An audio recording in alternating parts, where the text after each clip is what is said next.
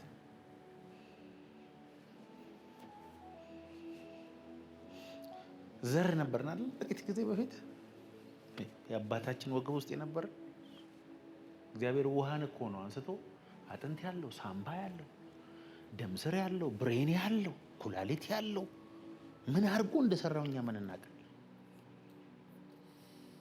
እድሜህን ቁጥርና ከእድሜ አንድ ቀን በፊት ውሃ ነበርክ። እንዴት እዛ ውስጥ እግዚአብሔር አይን እንደፈጠረ ጆሮ እንደፈጠረ የተለያየ መልክ እና አሻራ እንደፈጠረ እኛ እናውቃለን። ይሄ ትልቁ እግዚአብሔር ስሙን እንድትሸከም እድል ሲሰጥ በዓለም ላይ ካሉ ሰዎች ሁሉ የመጨረሻው እድለኛ መሆንን ካላስተዋልክ ምድር ላይ ካሉ ምስኪኖች የመጨረሻው ምስኪን አንተ። ከጎናችሁ ላለው ሰው ንገሩት፣ እግዚአብሔርን የማገልገል እድል ስለተሰጠኝ በጣም ደስ ይለኛል። ኢየሱስ ሲመጣ በጣም ለቅሶ ይሆናል ይላል። እንባን ሁሉ ከዓይን ላይ ያብሳል። ለምን ነው የምናለቅሰው? አንደኛ ደስታ ነው፣ ኢየሱስን እናየዋለን። ሌላው ደግሞ ቁጭት ነው። ምን ሆኜ ነው ግን እንደዚህ የሆንኩት? ይሄን ሁሉ እውቀት እያለኝ እነንትና ነው ሁሉ አክሊል፣ ይሄ ሁሉ ግዛት ሲሰጣቸው ምን ሆኜ ነው?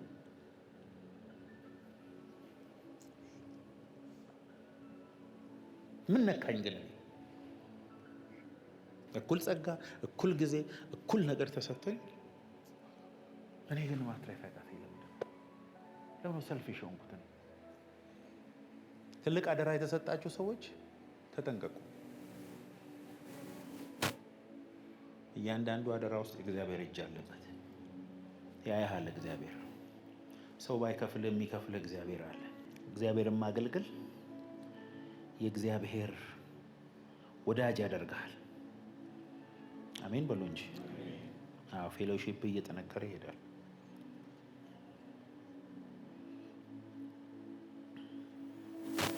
ዮሐንስ 15:15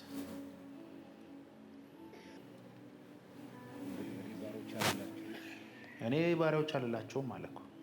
ወዳጆች የእንግሊዝኛው ምንድን ነው የሚለው? ፍሬንድስ። አብርሃም የእግዚአብሔር ፍሬንድ ነው የሚለው። ለባሪያዬ ለአብርሃም ሳልናገር የማደርገው ምንም ነው። እኔ I will call you my friends፣ ወዳጆች።